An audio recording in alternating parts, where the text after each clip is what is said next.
अस्सलाम वालेकुम। Lecture 27 start करते हैं जी। खामोश हो जाएं। बच्चे कुछ ईदी का कह रहे थे तो ईदी यहाँ पर मैंने दे दी है। होमवर्क के अंदर आपको आज वाले हैंडआउट के अंदर आज वाले सवाल प्लीज बेटा खामोश रहें या क्लास से निकाल दूंगा आखिरी दिन। काम काफी है। जो घर बैठे हैं उनको ये पता नहीं है कि हमने पढ़ना था आगे, ठीक है। और ये बगैर लेक्चर लिए आएंगे। ईद के अगले दिन मैं आप याद कराना, मैं पूछूंगा।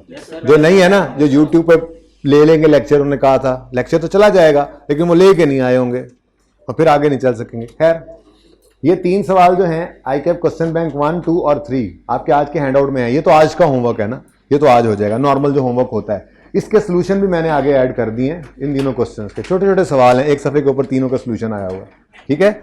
उसके अलावा आपने क्या करना है, आपने 29 रमज़ान को IAS 16 की रिवीजन करनी है, जिसके अंदर जो सवाल करने वाले मैंने सारे लिख दिए हैं, ठीक है। अब आप अगर इसको मैनेज ना कर सके 29 में तो दुआ कीजिएगा एक रमज़ान बढ़ जाए, नहीं तो उधर से एक छुट्टी बढ़ जाएगी। करना है ये सारा कुछ आपने, ठीक है ना। ये कुछ एक सवाल है, चंद एक सवाल है, ठीक है। ये पास पेपर 10 इस तरह से मैंने हैंडआउट भी लिखा हुआ है। पास पेपर 10, फिर 4B डेल्टा, उसके बाद 68, 69 KL, पास पेपर 11 पियानो। हालांकि मैंने नहीं कराया, आज कराना था, लिखा हुआ है, आज भी नहीं हुआ, क्या कर सकते हैं। क्वेश्चन बैंक 2 कार्ली, पास पेपर 8। ये किए हुए सवाल दोबारा करने, होर की तुसी करना। ये रिवीजन है, ये रिवीजन नहीं है, ये ICAP के पर्चे के पास होने की ये निशानियां हैं जो करके आएंगे, ठीक है। IAS 36 के अंदर मैंने लिखा है लेक्चर 23 to 27, यानी आज वाला लेक्चर डालकर 23 पहला लेक्चर था इसका, ठीक है ना। यानी इसमें आपने जो कुछ करना है आज तक वो सारा ही कर लेना है एक सीटिंग में। ये 2 टॉपिक्स तैयार हो जाएंगे, ऑलमोस्ट 30%। वैसे तो मैंने आपको कहा है कि IAS 16 की वेटेज बहुत ज़्यादा बन जाती है अगर देखा जाए उसको हर सवाल के अंदर जैसे फिट हुआ होता है, बट फिर भी 25-30% तक ये सिलेबस है ना। अच्छा, अल्लाह ने मौका दे दिया है, ये रिवीजन करके आइएगा, ठीक है। आज हम क्या करेंगे, पियानो नहीं हो सका क्योंकि ये काफ़ी इंपॉर्टेंट काम थे, आज हमने वो किए हैं, ठीक है। सबसे पहले तो जो सवाल आपको होमवर्क में दिया था उसकी बात कर लें। हैंड आउट नहीं मिला तो कुछ नहीं होता, कल वाला हैंड आउट है फिलहाल तो। बाकी हैंड आउट भाई कह दें किसी को, इनके साथ बात है, वैसे आप लोग देख लिया करें ना, आप तो फौरन दे दिया करें। अच्छा जी, कल ये एग्जाम्पल हमने की थी, समझ आ गई थी, जिसमें रिवर्सल ऑफ इंपेयरमेंट सिखाया था, रिवैल्यूएशन मॉडल दोनों पे सिखाया था, कॉस्ट और रिवैल्यूएशन। फिर ये 2 क्वेश्चंस मैंने 2 एग्जांपल्स मैंने आपको होमवर्क में दी थी। कितने बच्चों ने ट्राई किया इनको? और वो हाथ खड़ा करें जो कह रहे हैं ईद के बाद देखेंगे, ईद के बाद देखेंगे वाले। 1 2 3 4। वैसे CA के स्टूडेंट ना होते तो ये इतनी कम नहीं होते, बहुत ज्यादा होते जो कहते हैं ईद के बाद देखेंगे। आखिरी 10 रोजे शुरू होते हैं ना ईद के बाद, हर चीज ईद के बाद। अच्छा जी, आइए आइए, तशरीफ लाइए।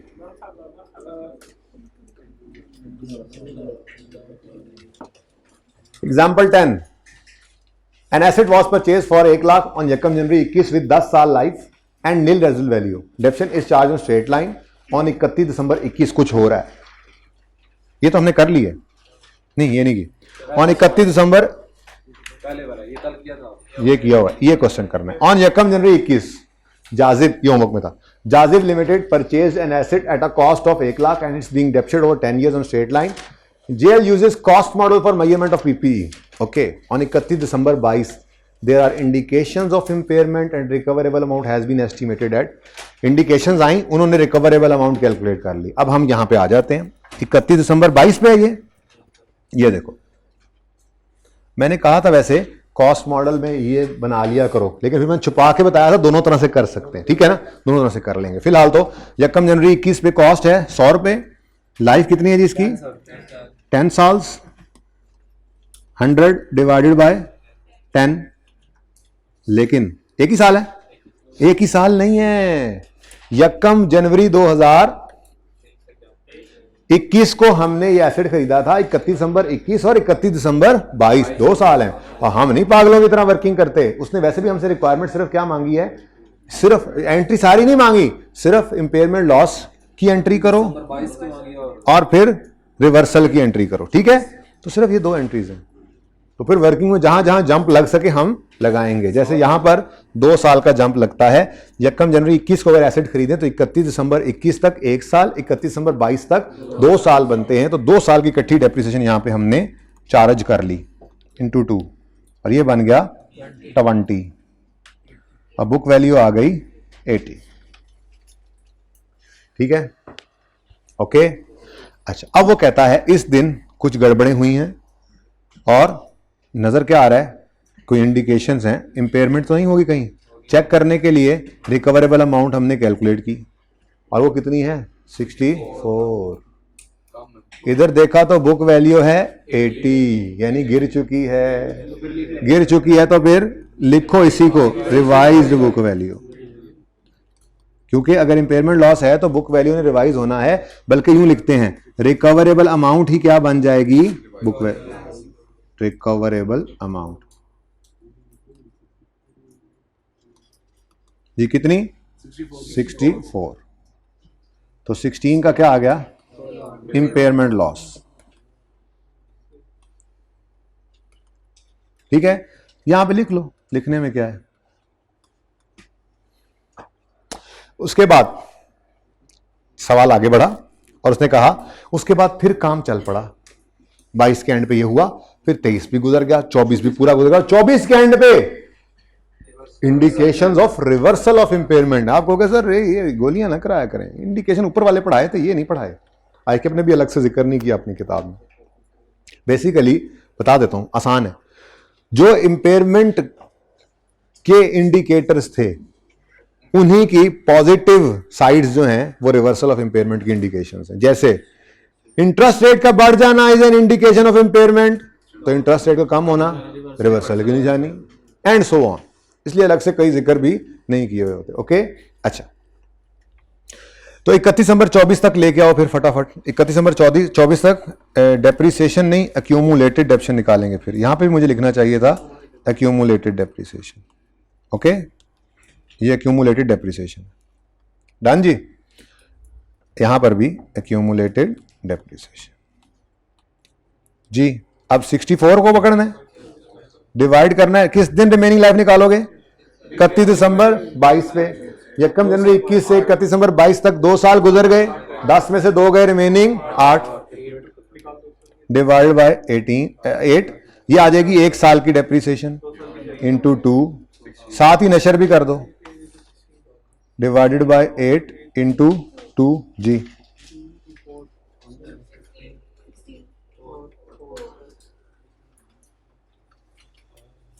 जी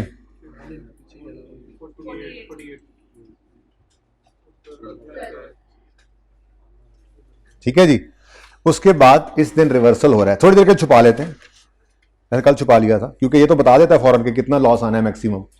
ये एक शॉर्टकट है जो बता देता है कि मैक्सिमम कितना लॉस रिवर्स कर सकते हैं। हमने उसको छुपा दिया और हम अपने उसूल पे आए, क्योंकि मैंने आपको ये कहा था कि अगर कॉस्ट मॉडल हुआ तो जिस दिन रिवर्सल ऑफ इंपेयरमेंट आए रिवाइज बुक वैल्यू चेक करनी है कि क्या है, रिकवरेबल अमाउंट मत लिख लेना। और यहां पे हमने परेशान कुन शक्ल भी बनाई थी इस वर्किंग को देखकर। लेकिन अगर रीवैल्यूएशन मॉडल होगा तो आंखें बंद करके लिख देना जितनी मर्जी हो रिवाइज, क्योंकि खतरा क्या है कॉस्ट मॉडल में, खतरा यह है कि हम एसेट को बढ़ाते हैं ना रिवर्सल ऑफ इंपेयरमेंट, कहीं इतना ना बढ़ा दें कि अपनी असलियत से ऊपर चला जाए, यानी गेन रिकॉर्ड हो जाए। तो कॉस्ट मॉडल के अंदर यह खतरा था, रीवैल्यूएशन मॉडल में यह खतरा क्यों नहीं है? क्योंकि हम वैसे ही गेन रिकॉर्ड कर रहे हैं फ्यूचर का, प्रॉफिट एंड लॉस में नहीं कर रहे, रीवैल्यूएशन सरप्लस के अकाउंट में कर रहे हैं। तो अगर इस तरह की सिचुएशन होती है तो गेन आता है तो वहां फेंक देते हैं। यही कल सिखाया था, यही आज रिवाइज हो रहा है। क्या मसला है यार तुम्हें आज जी। तो 31 दिसंबर 24 पर वो कहता है, 31 दिसंबर 24 पर, नीचे वाली एग्जांपल है यार, 31 दिसंबर 24 पर indication of reversal of impairment है और रिकवरेबल अमाउंट कितनी है 70,000। अब कॉस्ट मॉडल है तो इसको अंधाधुंध उठाकर नहीं लिखना, चेक करना है भाई, मोबाइल वाले चेक करना है इसको, ठीक है।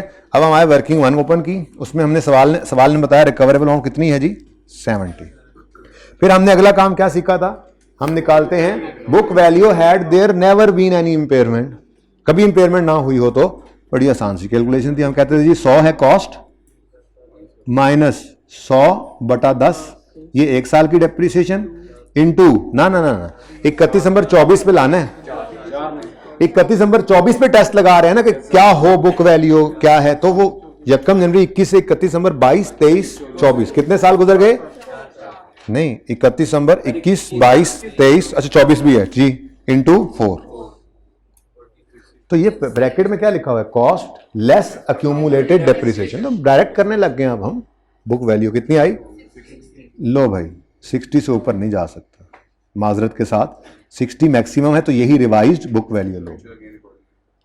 ठीक है। अच्छा, अगर रिकवरेबल अमाउंट 55 आती फिर क्या करते? अच्छा, रिकवरेबल अमाउंट 55 आती तो क्या करते? फिर भी 60 तक ले जाते। वो फिर 60 कहां से आया? मतलब ये कि मैक्सिमम रिकवरी तक जा सकते हैं, या मैक्सिमम जो बुक वैल्यू होती है अगर इंपेयरमेंट होती ही ना, इनमें से जो लोअर हो। यानी कि यहां पर तो ये हो गया ना कि रिकवरेबल अमाउंट ज्यादा, हमने कहा लिमिट करो लिमिट करो लिमिट करो, जिसको कल मैं फ्लोर कह रहा था, सीलिंग को फ्लोर, तो ये सीलिंग है बेसिकली, ये सीलिंग है, इससे ऊपर 60 से ऊपर नहीं जा सकता। ठीक है ना। लेकिन मैं ये कह रहा हूं सिचुएशन 70 रिकवरेबल अमाउंट नहीं है, पर्चे के अंदर आ जाती 55, हम टेस्ट लगाते तो क्या करते? रिकवरेबल अमाउंट 55 लिख लेते, फिर कम इंपेयरमेंट रिवर्सल होता। ठीक है ना। कुछ लॉस पड़ा रह जाता, कुछ लॉस देख लेते हैं उसको, फिलहाल तो इसको देख लें। 60 को लेके आए यहां पे लिखा 60 रिवाइज बुक वैल्यू। बड़ी सोच समझ के शक्ल बना के आपने वर्किंग 1 के अंदर ये कैलकुलेट किया, 60 डिसाइड किया फिर। ठीक है। अब कितना रिवर्सल हो गया? 12 का। ये क्या है जी? Reversal of impairment loss. ठीक है। और अब हमने देखा तो यहां पर भी इतना ही था, यानी कि 12 ही मैक्सिमम था, यही रिवर्स हो सकता था, इससे ऊपर नहीं जा सकता था। अब देखो, अगर खुदा ना खास्ता आप यहां पे 70 ले लेते तो यहां पे क्या आता? 22। 12 प्रॉफिट एंड लॉस में जाता या 22 जाता? ना यहां 22 ले लेते तो यहां 22 जाता ना, तो मतलब आप ज्यादा ले जाते। कॉस्ट मॉडल में पड़े हो, जिसको रोकना है भाई, कह रहा हूं जिसको रोकना है, तो मैक्सिमम यहां तक ही जा सकते थे। ठीक है। स्टैंडर्ड ये अल्फाज इस्तेमाल करता है कि आपने रिवर्सल रिकॉर्ड करते हुए मैक्सिमम क्या करना है? लॉस नेट ऑफ डेप्रिसिएशन से ऊपर नहीं जाना उसको रिवर्स करते हुए। अब ये लॉस है, ये नेट किया उसको डेप्रिसिएशन से, जरा साइन डिफरेंट है क्योंकि वो नेगेटिव था। ठीक है ना। वो सही है, इससे ऊपर नहीं जाना। तो ये काम हमने इस वर्किंग के जरिए अचीव किया। अच्छा, अब मैं ये कह रहा था, अगर रिवाइज बुक वैल्यू निकालने आते, यहां पर रिकवरेबल अमाउंट होती 55, तो यहां क्या लिखते? 55। यहां लिखते 55, तो यहां क्या आता? 7। लॉस 7 का रिवर्स हो जाता, बाकी फिर लॉस ही पड़ा रह जाता, गेन नहीं रिकॉर्ड करते। ठीक है। अच्छा, अब लेकिन ये तो वर्किंग थी, ये तो हमने सीख ली थी कल ही, ये तो करवा दी थी। एंट्रीज रिक्वायर्ड है। Requirement A, impairment loss on 31 दिसंबर 22 की एंट्री करो, और reversal of impairment loss on 31 दिसंबर 24 की भी। यानी इन्होंने कहा है 31 दिसंबर 22 पर ये एंट्री करो, और 31 दिसंबर 24 पर ये एंट्री पास करो। ठीक हो गया जी। ये अल्टरनेट मेथड क्या? छोड़ो आप नहीं देखना ये क्या है। अल्लाह माफ करे, अल्लाह माफ करे। तौबा तौबा तौबा तौबा। अच्छा, पता नहीं क्या लिखा हुआ है, नजर नहीं आ रहा। ले जी, इंपेयरमेंट लॉस एंट्री बोले, इंपेयरमेंट लॉस डेबिट कहां जाता है? ये कहां जाता है? ये प्रॉफिट एंड लॉस में। और अक्यूमुलेटेड इंपेयरमेंट लॉस क्रेडिट कितने से? 16 से। ठीक हो गया।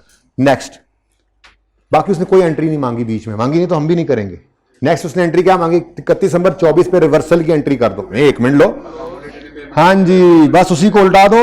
एक्यूमुलेटेड इंपेयरमेंट लॉस डेबिट और रिवर्सल ऑफ इंपेयरमेंट क्रेडिट।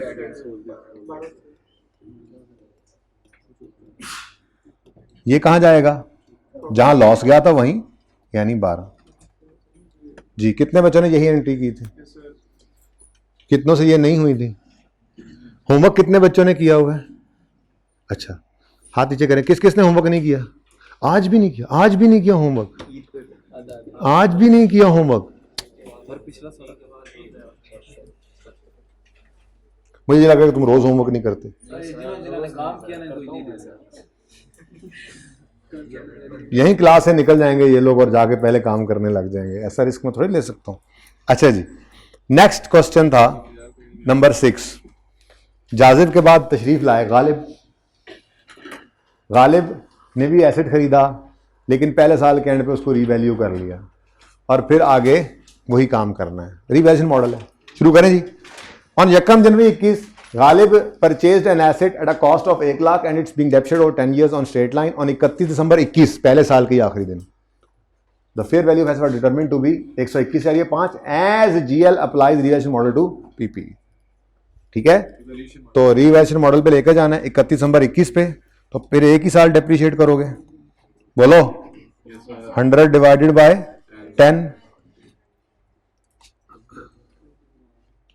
और बुक वैल्यू आ गई 90। अब इस दिन खड़े होकर रीवैल्यूड अमाउंट लिखी आपने। रीवैल्यूड अमाउंट कितनी है? 121.5। कितना आ गया जी गेन? 30. Revaluation surplus.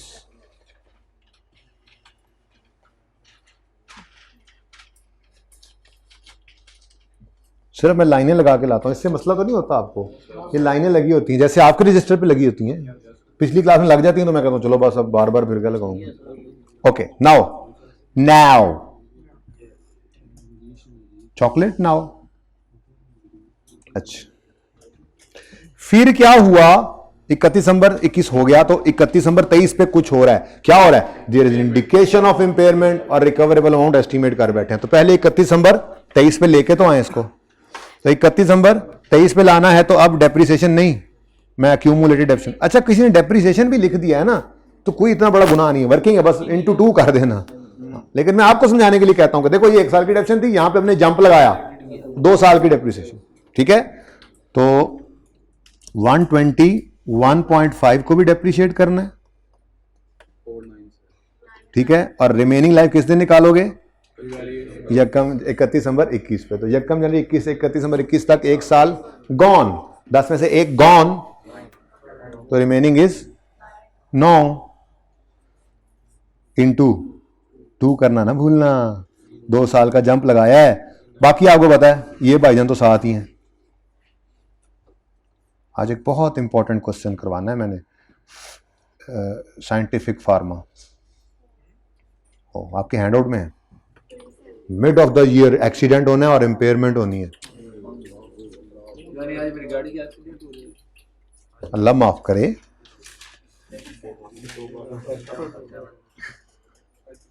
अल्लाह के हवाले। बताओ, वो जो प्लास्टिक की छोटी सी होती है ऐसे खेलने, हाँ हाँ बेशक हो जाए, उसका हो जाए, वो अल्लाह करे तुम्हारे अपने पांव के नीचे आ जाए, और तो ओ जी, इतने के नुकसान की तो खैर, इतनी बड़ी बात ना करो जी। और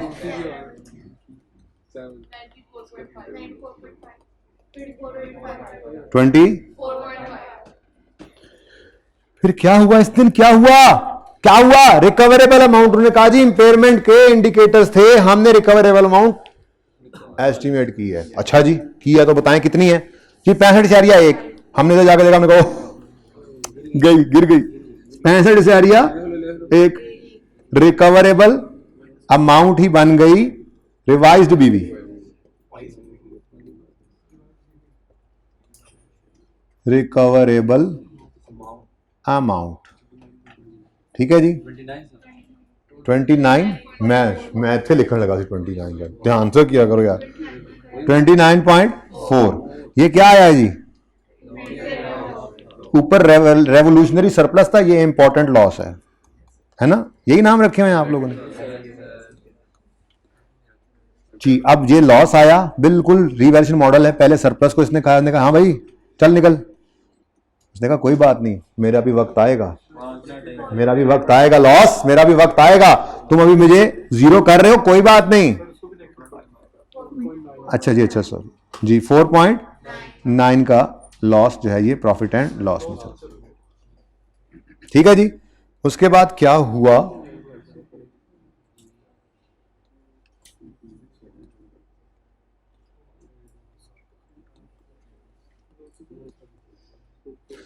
फिर क्या हुआ जी, फिर 31 नंबर 25 पे इंडिकेशंस हैं रिवर्सल की, और उन्होंने दोबारा बुक वैल्यू कैलकुलेट की है। तो पहले 31 नंबर 25 पे लेके तो आए इसको, एक्यूमुलेटेड डेप्रिसिएशन 65.1 को अब डेप्रिशिएट करना है, लेकिन रिमेनिंग लाइफ निकालोगे 31 दिसंबर 23, यकम जनवरी 21 से 31 दिसंबर 21, 22, 23, 3 साल गुजर गए, रिमेनिंग 7 है। नहीं चेक कर ले इजी इजी इजी इजी। यहां खड़े होकर हम रिमेनिंग लाइफ निकालने लगे। यकम जनवरी 21 को खरीदा था, 31 दिसंबर 21, 22, 23, 10 में से 3 गए तो बाकी 7 आ गए, डिवाइडेड बाय 7। लेकिन ये 1 साल की डेप्शन है भाई, 2 नशर तो साथ ही करना पड़ता है, बगैर सोचे वो तो कर लेते हैं। फिर 4.9 डिवाइडेड बाय 7 इंटू 2 18.6 और 1.4 46.5 46.5। अच्छा और 3.5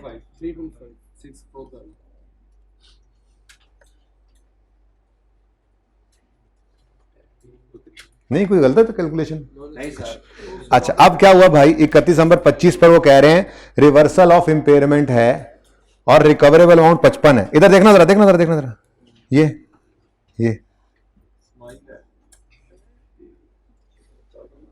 ठहरो ठहरो ठहरो,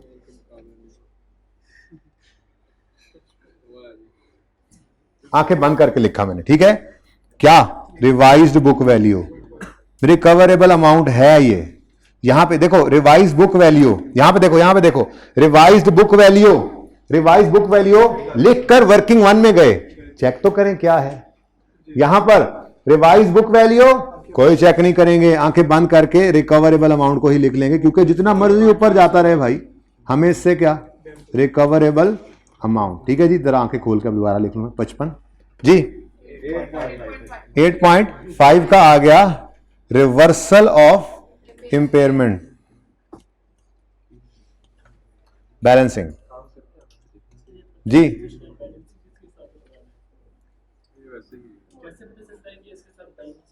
बेटा इस दो के डिफरेंस से ये निकाला है ना, तो यही बैलेंसिंग होगा कि ये हो सकता है, ये सवाल से उठा के लिखा, ये ऊपर से निकला हुआ था, वैसे तो ये भी बैलेंसिंग है, लेकिन इन दो में से बैलेंसिंग ये है ना, जिनको कंपेयर करके मैंने इंपेयरमेंट लॉस निकाला है। हाँ वर्किंग है, नाम ही लिखे तो भाई कह रहे हैं चलेगा जी। सबसे पहले लॉस ने, सरपंच ने कहा लॉस तुम्हें कहा था ना, मेरा भी वक्त आएगा। हम भाई कह रहे हैं अपना टाइम आएगा, कोई बात नहीं, आज कुर्बानी करके इस दिन बैठे हैं, ईद के बाद पहले दिन ही आएंगे, कुर्बानी करेंगे तो फायदा भी होगा, फिर छुट्टियां करेंगे, फिर ईद पे काम भी नहीं मिला करेगा, है ना। आप कहोगे सर आप भी तो करते हैं, छुट्टी भी नहीं करते, ईद पे काम भी करते हैं। भाई फील्ड का फर्क होता है, सही है ना। हाँ फील्ड का फर्क होता है जी। कितना मैंने घरवाली को कहा, वो लैपटॉप तो मैंने सारा भर लिया ना, मैंने कहा वो मोटी सी किताब है IFRS ग्रिपिंग IFRS की ना, उसमें से कुछ एग्जांपल्स कभी मैं ढूंढता हूँ, जैसे आपको कहा कॉस्ट डिटर्मिनेशन की ढूंढनी है। मैंने कहा यार ये साथ रख लेना मेरे बैग में, मैंने कहा माफ़ी दे दो, जाने दो। मैंने कहा चलो ठीक है, इसको क्या कहना, लैपटॉप में है ना, वॉल्यूम 2 पे काम शुरू कर दूंगा, किताब है, टाइम मिल जाए तो नहीं छोड़ना चाहिए, लेकिन मिलता नहीं है, मेरी नीयतें बड़ी बड़ी होती हैं, आगे नहीं मिलता तो नहीं मिलता जी। अच्छा जी, अब रिक्वायरमेंट क्या है, 31 दिसंबर 21, 23 और 25 वाले इवेंट्स की एंट्री कर दो। 31 दिसंबर 21 पर रीवैल्यू हुआ एसेट, सॉरी एंट्री तो ये होगी ना, किसने जलाया,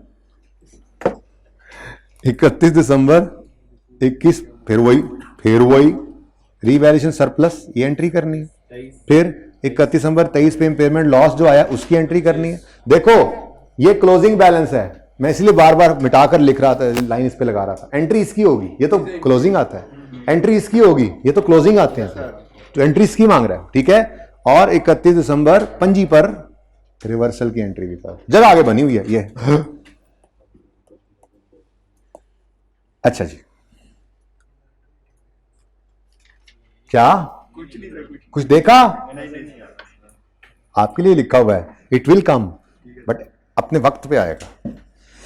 ओके जी, नाउ रीवैल्यूएशन की एंट्री सर अब ये भी हम आपको बताएं हाँ बताओ। एक्यूमुलेटेड डेप्रिसिएशन डेबिट, एसिड का नाम कोई नहीं है तो एसिड क्रेडिट, कितने से हैं ये देखना पड़ेगा। ये रेंड है, हाँ तो ये रेंड तो क्या हुआ, रीवैल्यूएशन के दिन जितनी डेप्रिस, अभी तो बेटा ट्रांसफर कर रहे हैं, मैं डेप्रिसिएशन एक्सपेंस तो डेबिट नहीं कर रहा, वो तो हो चुका है पहले। रीवैल्यूएशन के दिन जितनी डेप्रिसिएशन पड़ी है ट्रांसफर करनी है, कितनी पड़ी है, एक ही डेप्रिसिएशन है, ठीक है। क्या हमने तो आज तक कभी नहीं कहा बेटा, ट्रांसफर की एंट्री तब होती है जब सरप्लस पड़ा हो और डेप्रिसिएशन हो, तो फिर साल के आखिर में भी होगी। अगर पहले को सरप्लस आ रहा था, यहां पर सरप्लस आ रहा था तो डेप्रिसिएशन की एंट्री भी हुई इस साल में, ट्रांसफर की भी हुई, और फिर रिवर्सल का। भाई वो देखो मेरी बात सुनो, दोबारा डेप्रिसिएट नहीं करना। 2009 में खरीदा था, रीवैल्यू हुआ था, तो फिर 2021 में डेप्रिसिएट होगा नहीं होगा, उस साल की डेप्रिसिएशन तो आनी है ना भाई, रीवैल्यूएशन के बाद डेप्रिसिएशन नहीं करनी है ना। तो ऐसे किसी किस्म का रट्टा मैंने जिंदगी में कभी नहीं लगवाया जो आप लगाना चाह रहे हैं, ठीक है। रीवैल्यूएशन बिल्कुल कॉमन सेंस की बात है। अगर 31 दिसंबर 21 तक पहुंचते हुए डेप्रिसिएट कर चुके हो तो दोबारा मत करो, और अगर नहीं किया तो कर लो। अब 31 दिसंबर 21 तक पहुंचते हुए डेप्रिसिएट कर चुके हैं ना, तो दोबारा नहीं 31 दिसंबर 21 में करेंगे, ये इतनी सी ही बात है, ठीक है। ओके, इस तरह के रट्टे मत लगाया करो। एक चीज लॉजिकल है, सामने समझ आ रही है, मत लगाया करो रट्टे, मत लगाया करो, वास्ता ही ना लगाया करो यार, रट्टे ना लगाया करो जी। Okay, accumulation debit, asset credit, और asset debit revaluation surplus credit.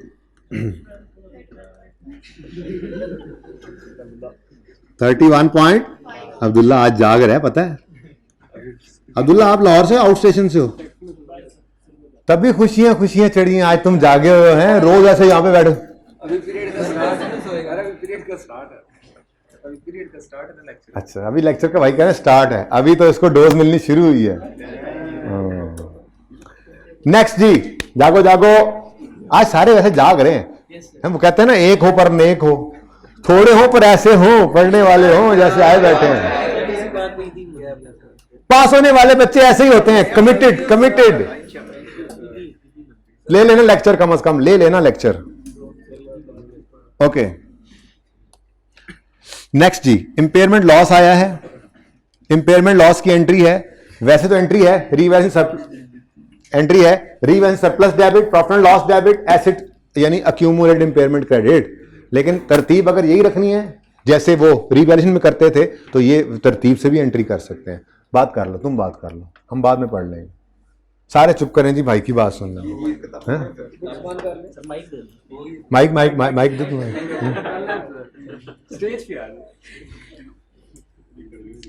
Okay जी बच्चों, सबसे पहले फिर तरतीब से चलते हैं। तो एसेट का क्रेडिट होना, हम अक्यूमुलेटेड इंपेयरमेंट लॉस को क्रेडिट करते हैं ना। एसेट की है कमी, लेकिन इस कमी को हम अलग अकाउंट में रखते हैं, जैसे डेप्रिसिएशन के केस में करते थे। तो ये एसेट का कम होना, अक्यूमुलेटेड इंपेयरमेंट लॉस को क्रेडिट कर दिया हमने, कितना 29.4। स्टेप वाइज चल रहा हूं मैं। नेक्स्ट, रीवैल्यूएशन सरप्लस, कम हो रहा मतलब डेबिट, तो रीवैल्यूएशन सरप्लस, पर्चे में आर सरप्लस ना लिखा ना, एंट्रीज मांगे तो 24.5 और 4.9 ये क्या है, ये इंपेयरमेंट लॉस है, जो कहां जाता है जी, प्रॉफिट एंड लॉस में। कितना 4.9। भाई अब्दुल्ला पता है अब इनमें से बैलेंसिंग किसके साथ लिखना चाहिए? अगर मैं लिखूं तो, वैसे ना भी लिखे तो काम चलता है, दरमियान वाले साथ। क्यों? क्योंकि लॉस आया, पहले उसने सरप्लस को खाया, जो बचा, ठीक है, बैलेंसिंग। अच्छा, रिवर्सल की एंट्री भी करवा ही दो, फिर करवा ही डालो आज रिवर्सल की एंट्री। बोलो फिर हो ही जाए आज एंट्री। एसेट बढ़ रहा है मतलब अक्यूमुलेटेड इंपेयरमेंट को डेबिट, अक्यूमुलेटेड इंपेयरमेंट कम हो रही है। एसेट का बढ़ना जैसे डेप्रिसिएशन है, ऑपोजिट चलता है ना, ये अक्यूमुलेटेड डेप्रिसिएशन या इंपेयरमेंट ऑपोजिट चलते हैं।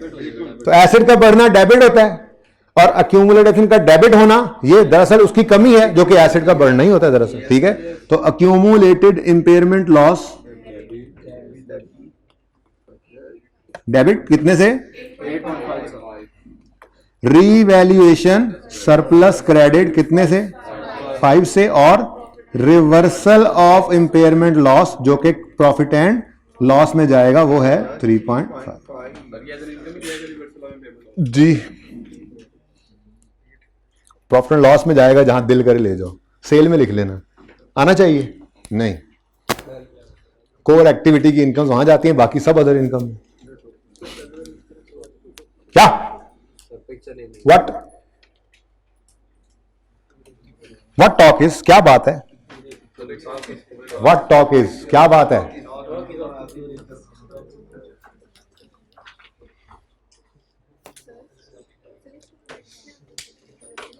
जी, पॉइंट्स मतलब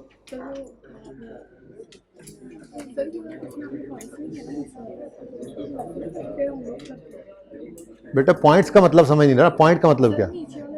हाँ हाँ, राउंडिंग की हुई है भाई, इससे कोई फर्क नहीं पड़ता। और बेटा वो एक मिनट रुके, यहां पर ना, यहां पर 121.5 डिवाइड बाय 9 इंटू 2 पर नंबर मुझे मिल जाएंगे, और 122 डिवाइड बाय 9 इंटू 2 पे आपको भी उतने ही मिल जाएंगे। ठीक है ना, जब आपने इसको 122 कर दिया, फिर आपका ये 32 आ गया, मुझे 31.5/9 इंटू 2 पर ये नंबर मिल गए, आपको 32/9 इंटू 2 पे ये नंबर मिल गए। राउंडिंग का कोई मसला नहीं है, this is not a mistake. कसम चुकवा लो होते मेरे को स्टूडेंट। कौन सा,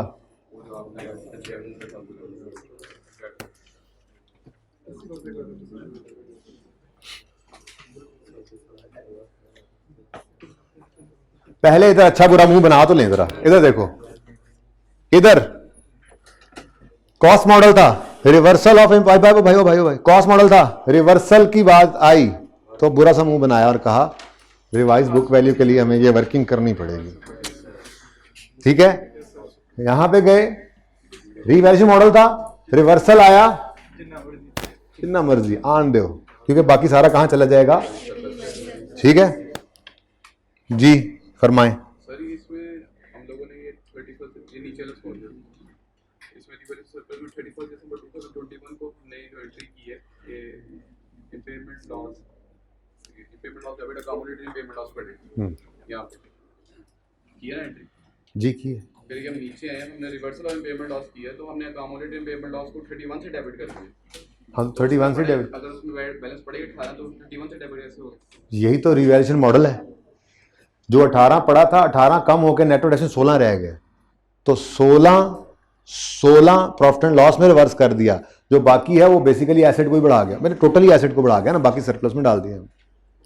अक्यूमुलेटेड डेप्रिसिएशन के अंदर नहीं पड़ा होता ये, दरअसल अक्यूमुलेटेड डेप्रिसिएशन को डेबिट करने का मतलब क्या है, ये एसेट का बढ़ना है, तो एसेट ज्यादा बढ़ गया ना, जो रिवर्सल था वो प्रॉफिट एंड लॉस में कर दिया हमने, बाकी हमने रीवैल्यूएशन सरप्लस की तरह से बना दिया, उसी के अंदर रख दिया।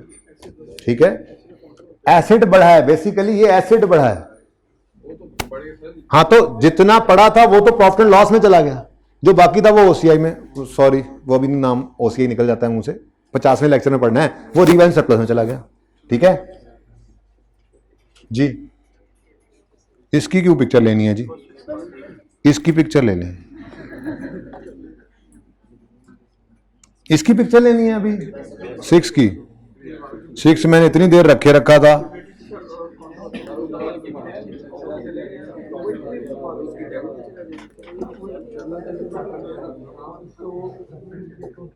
अब मुझे इतना पेट्रोल लगा के जाया जाता होगा, तुम पहले सोए हुए तो ऊपर वाली पिक्चर ही बनानी है।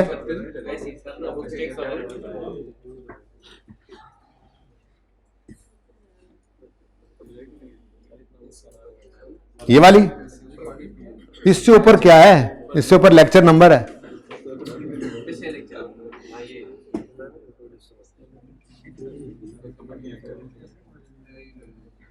तुम्हें पता नहीं लगना कौन से सवाल की कौन सी पिक्चर है, इतनी को तुमने बना लेनी इकट्ठी।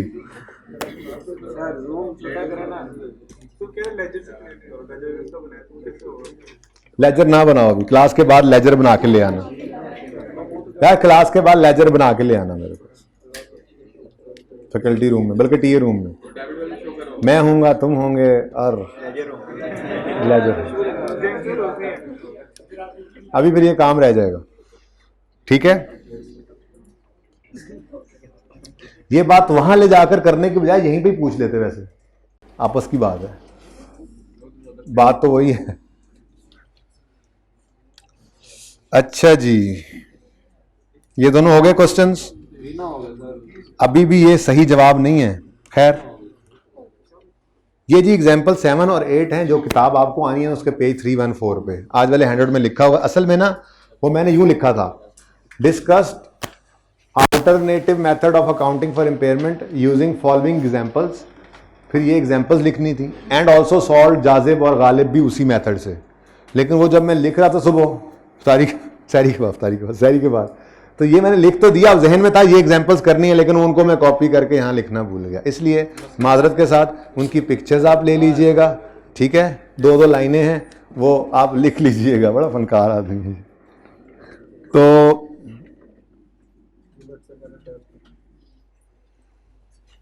ये भी ओपन हो गया।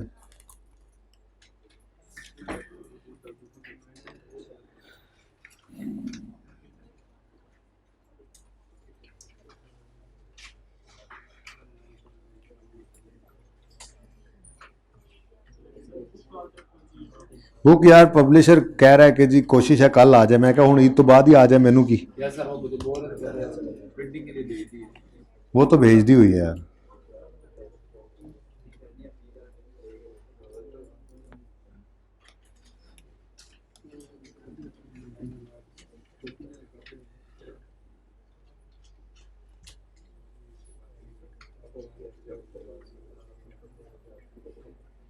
अच्छा जी, ये 2 एग्जाम्पल्स हैं बेसिकली, एग्जाम्पल 7 पेज 314 पे और एग्जाम्पल 8 जो मैंने आपके साथ डिस्कस करनी है, ठीक है जी। ज़रा इन एग्जाम्पल्स की पिक्चर ले लें प्लीज़, क्योंकि मैं ना ये डालना भूल गया हूँ आपके हैंडआउट में। पेज नंबर भी हैंडआउट पे लिखा हुआ है, इसलिए गुम नहीं होती। ये आपकी किताब की जो आपके पास इंशाल्लाह ईद के बाद होगी, उसके सफ़ा नंबर 314 पे 14 पे 314 पे होगा। मैं तस्वीर खराब करने आया था। चलें।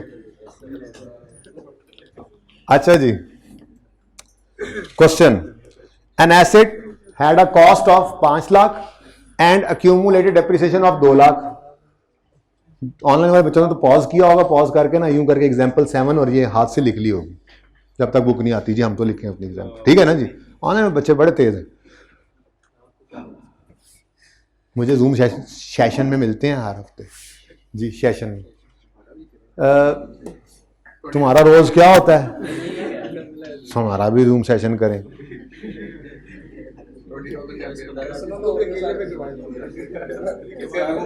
अच्छा, कितने खुश हैं सारे हैं। पढ़ाई की बात ना हो, कुछ भी बात हो, हम बहुत बोलेंगे।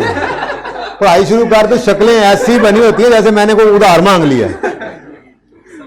N asset has cost of 500 and accumulation of 200 निकाल के दे दिया उसने, ठीक है। It's recoverable amount is 280। अब यहां पे डेट्स नहीं है, छोटी सी एग्जांपल है, डेट्स मतलब किसी एक गिवन डेट पे ये तीनों हैं, ठीक है। अब बुक वैल्यू कितनी होगी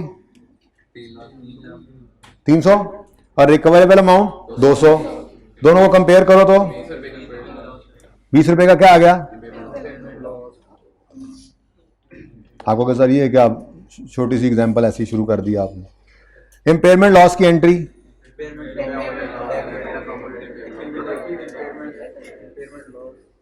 तुम्हारा मसला भी हल हो जाएगा थोड़ी देर में, पीछे मुड़ के देखते रहो। मसले वाले को पीछे मुड़ के देखना ही नहीं चाहिए, तो जी मेरा मसला कहीं पे हल हो सही। अक्यूमुलेटेड इम्पेयरमेंट लॉस क्रेडिट जी कितने से, ठीक है। अब आईकैप ने ना जी एक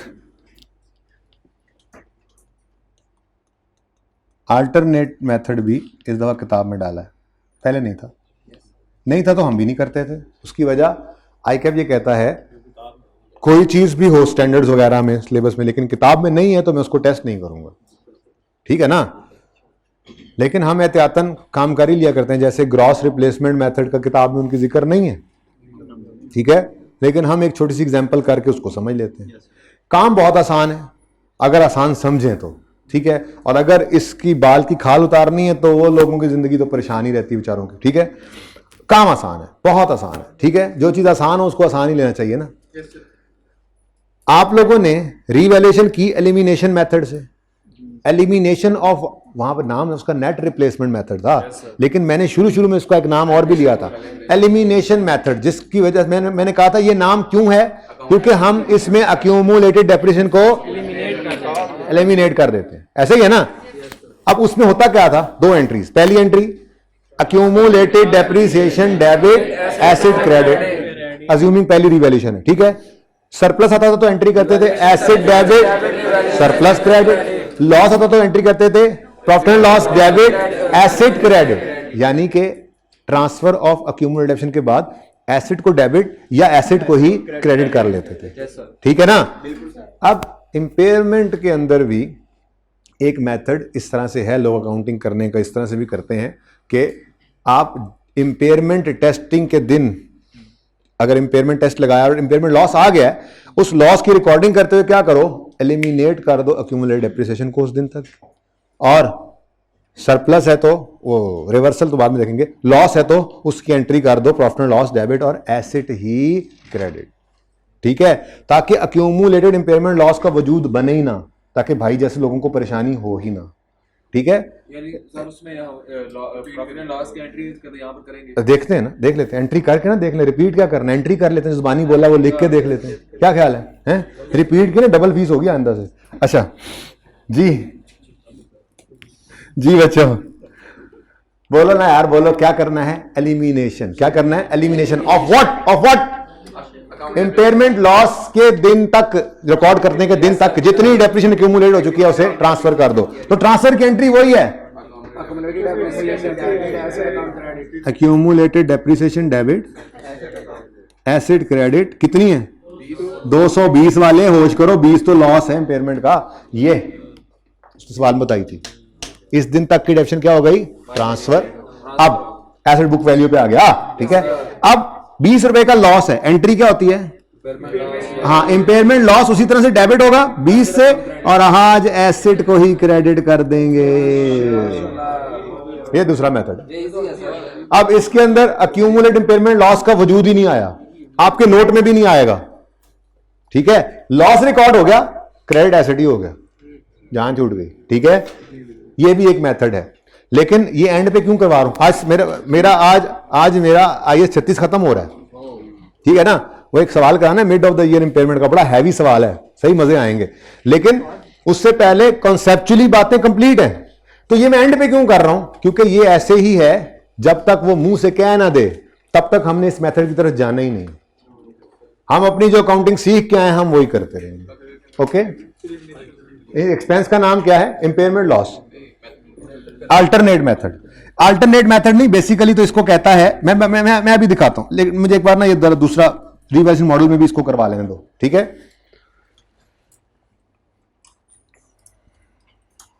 दूसरी example, N asset has cost, अब ये ना कहना सवाल में ये 7 कहां से आया, उसने बता दिया तो ये बैलेंस है, ठीक है ना।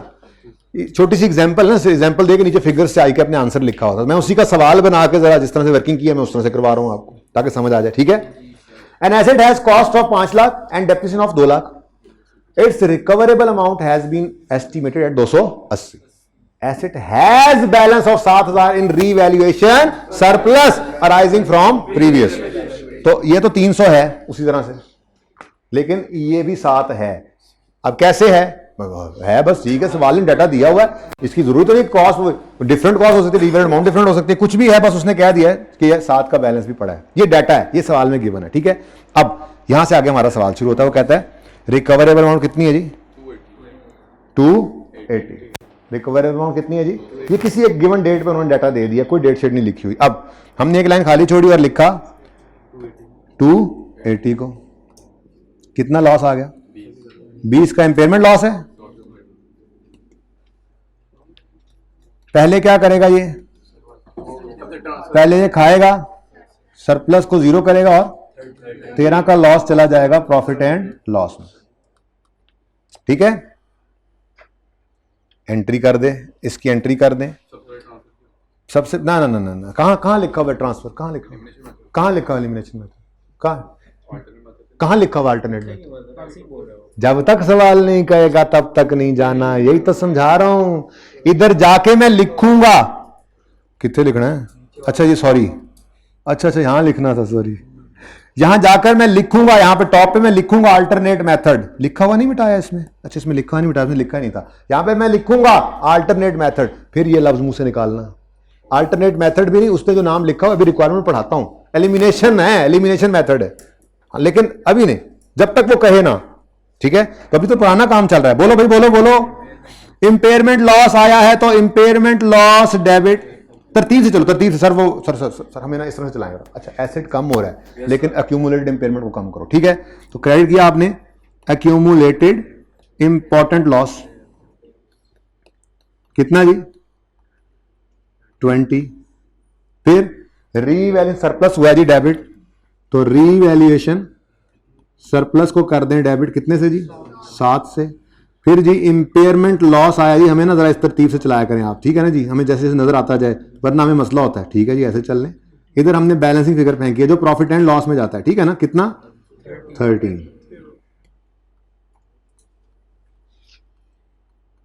ठीक हो गया। ये वो नॉर्मल एंट्री जो सीखी हुई पक्की होगी अब तो। इधर देखो, अल्टरनेट मेथड,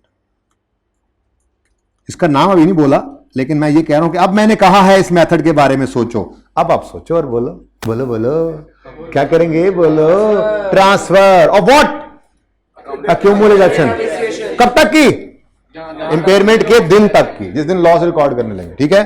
तो एक्यूमुलेटेड डेप्रिसिएशन बिल्कुल सेम एंट्री है ना, तो जिंदगी आसान ही लग रही है हमें, मुश्किल नहीं है, लेकिन एंड पे इसलिए रखा कि शुरू में रखते तो घूम जाते, ये करना है वो करना है, ये सोच ले वो सोच ले, नहीं अब पक्का है, इंपेयरमेंट हमें आती है, जो घर पे पढ़ रहे हैं उनकी बात कर रहा हूं, जो ईद के बाद देखेंगे वो वाले नहीं, ईद के बाद देखेंगे वाले तो जब करेंगे इन सवालों को तो फिर पता लगेगा उनको कि क्या कुछ हो गया हमारे साथ इन 5 दिनों में। 5वां लेक्चर है, एक्यूमुलेटेड डेप्रिसिएशन डेबिट और एसिड क्रेडिट, कितने से, 200, जितनी एक्यूमुलेटेड डेप्रिसिएशन पड़ी होगी, ठीक है, 200। और दूसरा काम, अब आप उसी तरतीब से चलो, एसेट हुआ क्रेडिट, सर एसेट को डायरेक्ट ही क्रेडिट करवाएं, जिंदगी सुकून में लाएं हमारी और अपनी भी, ले तो 20 से एसेट क्या हो गया, क्रेडिट, उससे आगे रीवैल्यूएशन सरप्लस हो गया डेबिट 7 से, और इंपेयरमेंट लॉस हो गया, प्रॉफिट एंड लॉस में हो जाता है डेबिट 13 से। इसका मतलब ये हुआ कोई फर्क नहीं है, एलिमिनेट कर दो एक्यूमुलेटेड डेप्रिसिएशन को, और जिस जगह एक्यूमुलेटेड इंपेयरमेंट लॉस आता था वहां पे एसेट लिख लो। सर ये कैसे पता चलेगा कि ये वाला वो सवाल कहेगा, क्या वर्डिंग करेगा, मैं बताता हूं, पिक्चर पहले ले लो इसकी, एग्जाम्पल 7 और 8 की पिक्चर्स हैं। सर थोड़ा इनको नेड़े नेड़े कर लें ताकि हमारी पिक्चरें जरा अच्छी आ जाए।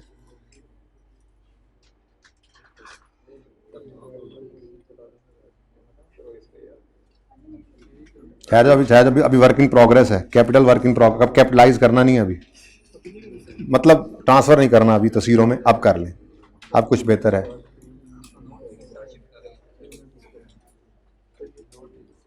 नोट में किसको, ये सारा इंपेयरमेंट तो सिखा दी नोट में कैसे करते हैं। अल्टरनेट मेथड में देखो एक्यूमुलेशन डेबिट हो रहा है, माइनस करोगे, वहां भी तो होता था, ट्रांसफर की जगह ट्रांसफर आ जाएगा, पहले भी तो था, ट्रांसफर को नई चीज तो नहीं है। बाकी रह गया एसेट का बढ़ना या कम होना, तो उसकी जगह आप रीवैल्यूएशन के अंदर ही लिख लो, या ऐसा सवाल होता है और वो अल्टरनेट मेथड पे जाता है तो एक इंपेयरमेंट का भी मैं उसमें लाइन आइटम ऐड कर देना, और क्या, ठीक है। अच्छा जी सुने, ये जो सोल्यूशन चेक कर लें, वैसे यहां पे भी यही है, यहां पे सिर्फ फर्क ये होता है कि आई कैप जो है ना, आई कैप दोनों के आगे लिखता है इंपेयरमेंट लॉस, इंपेयरमेंट लॉस, ठीक है। जो OCI वाला है ना, दरअसल ये वो है जो इसको हम रीवैल्यूएशन सरप्लस लिखते हैं, क्योंकि मैंने अभी OCI पढ़ाया नहीं है। दोनों एंट्री सही है, जो मैं बोलता हूँ वो भी सही है, लेकिन इन्होंने जो लिखा हुआ उसको आप तब समझ पाएंगे जब हम स्टेटमेंट ऑफ चेंज इक्विटी के टॉपिक के अंदर OCI को पढ़ लेंगे। तो ये जाता रिवैल्यूएशन सरप्लस में जो नजर आ रही है ना चीजें, OCI से होके ही जाती है, इसलिए ICAP ने इस तरह से लिखा हुआ है। जो नजर पड़े तो ये ना कहना कि जी ये डिफरेंट है। फिगर सिर्फ आप देख लें, ये सिर्फ इस तरह से OCI इंपेयरमेंट लॉस OCI वाले को हमने लिखा हुआ है, इंपेयरमेंट लॉस OCI वाले को हमने लिखा है रिवैल्यूएशन सरप्लस। बाकी impairment loss, profit and loss उसका भी वही है, हमारा भी वही है। ठीक है ना? ओके, ये अल्टरनेट आ गया। ओके, अच्छा अब आते हैं इस तरफ कि कहेगा क्या कहना उस बेचारे ने, आपको क्या कहना क्या यहाँ पर माइनर भी चल रहा। असल सवाल थे जी ये दोनों जिनको मैंने आपके होमवर्क में कल दिया था। ये सवाल है जासिफ वाला, रिक्वायर्ड है journal entries by elimination of accumulated depreciation. तो इसको मैंने ब्लैक कर दिया हुआ अपने हैंडआउट्स में, देख लो। गायब नहीं किया था, ब्लैक किया था, ताकि जब यहां से दिखाऊंगा ये मेथड करवा के अगले दिन तो पता हो कि अच्छा जी ये वो मेथड था। वो किताब के अंदर सोल्यूशन नहीं होगा, ICAP की किताब में तो दूसरा सोल्यूशन होगा ना, जो अभी किया है हमने, अल्टरनेट कर लिया ना इसका। कि ये नहीं किए सर, इसकी एंट्री ये किया, ये नहीं किया। ओहो, जाजे वाला नहीं किया, अभी करते हैं, इन दोनों को भी कर लेते हैं। अच्छा चलो ठीक है, नेक्स्ट इधर देखो, जनरल एंट्रीज करो बाय एलिमिनेशन ऑफ अक्यूमुलेटेड। तो ये है उस मेथड का नाम, एलिमिनेशन ऑफ अक्यूमुलेटेड। बोलेगा इस तरह से, ये निशानी देगा आपको, ठीक है? तो फिर आप ये काम करना, वरना नहीं।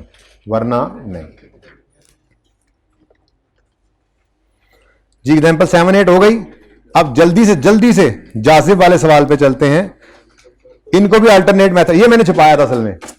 देखो भाई, जासिब गालिब हो चुके हैं, जासिब गालिब, ठीक है, लेकिन अल्टरनेट मेथड नहीं किया आपने। अच्छा, अब सिर्फ 1 मिनट है, ये एंट्री सामने आपके, अल्टरनेट मेथड से अपनी रफ वर्किंग में कहीं पे भी कर लो, 1 मिनट में कर लो, 1 मिनट से ज्यादा नहीं लगाना आप। आज तो हाइब्रिड में भी नहीं जाना, मैंने यहीं घूम के देख लूंगा सबको।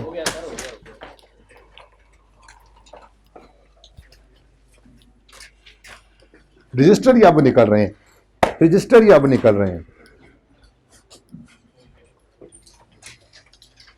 भाई जोर की तो नहीं लगी है? अब मैंने कहा नहीं लगी तो अब मार के देख लेना दूसरी बार।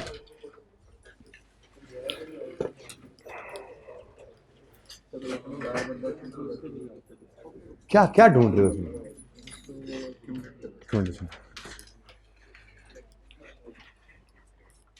अभी तक तो हेडिंग्स ही बन रही हैं।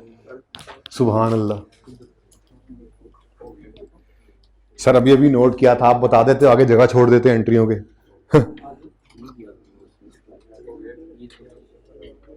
ईद के बाद करेंगे। अच्छा भाई, ये सारा कुछ तो देख लें। अच्छा इधर देखें भाई, ये काम करते आ रहे हैं।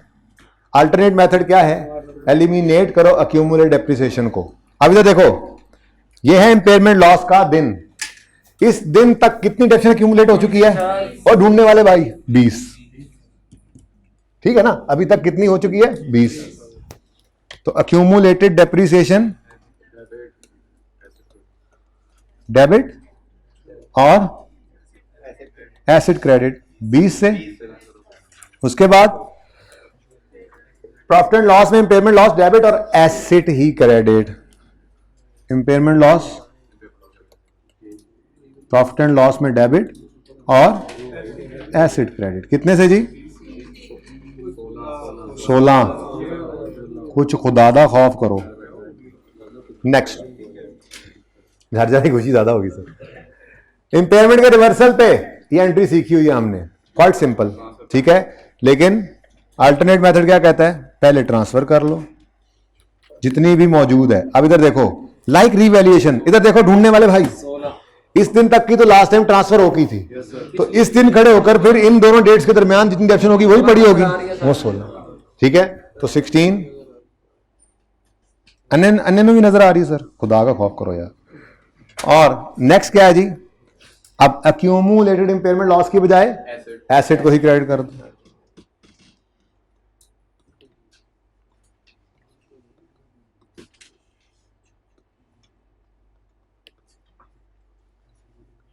ठीक हो गया? ये है जी। अच्छा अच्छा, अब ये वो सोल्यूशन है जो किताब में मिलेगा आपको। वजह क्या है? क्योंकि ये वाले मेथड से उसने कहा हुआ था ना। ठीक है, देख लेते हैं। नहीं, हैंडआउट में नहीं, किताब में होगा सोल्यूशन। ये किताब आ जाएगी ना यार, मसला क्या है? ये लो क्वेश्चन नंबर 6। देखो भाई, अक्यूमुलेशन डेबिट एसिड क्रेडिट 20 से 5 है 5। ये अक्यूमुलेशन डेबिट एसिड क्रेडिट 20 से डन। फिर impairment loss debit asset credit 16 से। फिर अक्यूमुलेशन डेबिट एसिड क्रेडिट 16 से। फिर एसिड डेबिट और रिवर्सल ऑफ इंपेयरमेंट क्रेडिट, ये देखो सेम हो गया। तो कोई जरूरत नहीं यहां से सोल्यूशन की पिक्चर लेने की, यही सोल्यूशन यहां पे हुआ पड़ा ना। ठीक हो गया? 2 मिनट गया, सैर जाओ। चलो चेक भी कर लिया हमने। ठीक है, चलो जी। अब सवाल की रिक्वायरमेंट की वजह से ये सोल्यूशन है, वरना खामोश हो तो फिर जो हमारा नॉर्मल है। गालिब ओ गालिब, मिट जा। और डी भी मिट गया जी भाई। देखो भाई, उसने ये 3 एंट्रीज मांगी थी, ये तो है ही एलिमिनेशन वाली ना। सही है, ग्रॉस रिप्लेसमेंट तो नहीं मांगा हुआ, ये तो सीखा ही हुआ हमने। ठीक है, इस एंट्री को और इस एंट्री को, अब ये रिवैल्यूएशन मॉडल वाली अभी सिखा के आ रहा हूं। ठीक है, सबसे पहले क्या करोगे? Accumulated depreciation debit asset credit. अब जाकर देखोगे, इधर देखो, जरा देखो, ध्यान से ध्यान से ध्यान से ध्यान से देखो, ध्यान से देखो। लास्ट रिवैल्यूएशन पर जितनी डेप्रिसिएशन पड़ी होगी वो तो एलिमिनेट हो गई होगी ना। तो हम इस दिन खड़े होकर एंट्री कर रहे हैं, तो इन दोनों डेट्स के दरमियान 27 रुपए की डेप्रिसिएशन एक्यूमुलेट हुई पड़ी है। ऐसे ढूंढना है, अब देने लगे अगली बार। ओके, तो कितना जी? 27। इसके बाद लॉस है, इंपेयरमेंट एक्यूमुलेट, इंपेयरमेंट क्रेडिट नहीं, asset he credit. Asset credit, revaluation surplus debit, profit and loss debit. तो रीवैल्यूएशन सरप्लस डेबिट कितने से जी? 24.5 से। प्रॉफिट एंड लॉस डेबिट 4.9 से। Asset credit 29. अभी तक क्या लग रहा है? इंपॉर्टेंट क्लास है? नहीं, अभी तक लगा इंपॉर्टेंट क्लास है। नहीं, आपको नहीं लग रहा कि इंपॉर्टेंट क्लास है? अगर अभी भी नहीं लग रहा तो फिर इंशाल्लाह साइंटिफिक फार्मा पे तो जरूर लगेगा, यानी कि उससे आगे का लेवल है। नेक्स्ट, चुप कर जाओ। अक्यूमुलेटेड इंपेयरमेंट लॉस डेबिट हो रहा है, मतलब रिवर्सल है। अब पुराने मेथड से तो ऐसे था, नए में पहले ट्रांसफर। एसेट का नाम लिखा हो तो वो लिख लेना प्लीज। अब यहां पे आए, यहां तक की तो एलिमिनेट हो गई थी, तो इन दोनों के दरमियान 18.6। तो 18.6 से asset debit, accumulation debit asset credit, और फिर एसेट डेबिट, तरतीब से एंट्री हो रही है। एसेट डेबिट 8.5 से बढ़ गया, asset debit revaluation surplus credit और reversal of impairment credit, profit and loss वाली फिगर 3.5। ठीक है जी, अब ये चेक करने की जरूरत नहीं है, बस यही आपका आंसर है। आंसर क्या होगा? इधर देखो, ये वाली एंट्री जब आपके पास बुक आएगी तो आप देखेंगे, ये दूसरी होगी और ये तीसरी होगी।